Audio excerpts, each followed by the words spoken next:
Breanna Sinclaire. She has seen her fair share of hard times. She was homeless on the streets of New York City when the kindness of a stranger changed the trajectory of her life.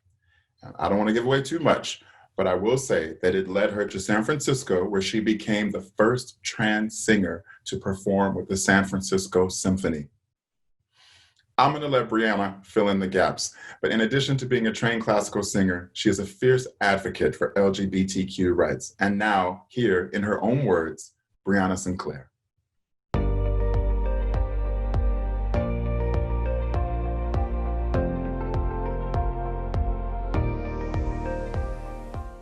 I first want to extend a heartfelt thank you to all of the organizers of Out and Equal Workplace Advocates. Thank you so much for having me speak here today and for all that you have done and continue to do. I'm sure we cannot get enough news and information about how troubled our world is right now. Our priorities have been turned upside down, our values have gone out the window, and our future is in danger. Yet, again, we are bringing the issues of race and gender to the forefront of our collective mind. For the trans community, homelessness and unemployment are still huge obstacles and common experiences. I am living proof of that struggle. In working for years in nonprofit advocacy, I have seen it on the daily. I even experienced it myself 10 years ago this summer in New York City. I didn't know where I was going to get my next meal. I was harassed and humiliated by police. No one would hire me, not even for a temp job. I had to sleep in parks and subway stations. By the grace of a kind stranger who generously bought my plane ticket back home to California, I am standing before you today. I could have easily become another tragic statistic of a trans woman succumbing to violence, illness, or even worse. I was born and raised in Baltimore, Maryland, to two devout Baptist Christians. My father, being a 6'5" Baptist preacher, squelched my trans identity and expression from day one. I didn't raise no girl. Act like a man. Wear this suit. Put some bass in your voice. Quit being a faggot were phrases I heard every day as a young trans girl. I had to compromise, negotiate, beg for love, acceptance, validation, and compassion from my own family. Even in these darkest moments, music was my saving grace. A select few angels in my life, including my own grandmother, believed enough in me to inspire me to keep going for my dreams.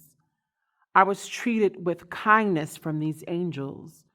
I was taught to be truthful, kind, hardworking, and persistent. I am so thankful that my musical gifts have taken me on stages across the world with the San Francisco Symphony, the Gay Men's Choruses of Los Angeles, San Francisco, and Washington, D.C., Toronto Pride, the Colorado Symphony, and being the first trans woman to sing our nation's anthem at a national sporting event, such as the Oakland A's and San Francisco Giants. If you wonder why so many LGBTQI people struggle with making safe spaces for themselves, look no further than their experiences in the home and at work. Many have been kicked out of their homes. Many have come from broken homes, which lead to broken lives. Many have been unjustly terminated with no recourse. Many meet the ill fate of a brute force fist in the face, kicked and beaten down. Some ultimately find themselves staring down the barrel of a gun, wondering in that final moment if this is part of God's plan all along.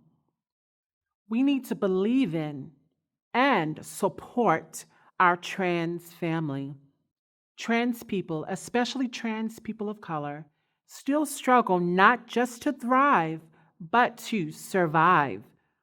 Microaggressions, gender exclusivity, constant misgendering, dysphoria, depression, a dearth of resources, a lack of sufficient diversity and diversity training, watching everyone around you get special treatment while you remain invisible, expendable, and uncared for, all contribute to workplaces that are not safe spaces.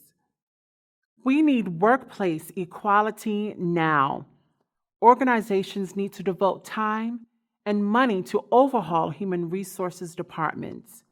Build bridges, not walls. It is in a time like this when we must join our spirits together, dig in our heels, and get to work. We must never rest until justice is achieved for all, and I mean all. My name is Breanna Sinclaire. It is an honor to be invited to speak today, and please, please vote.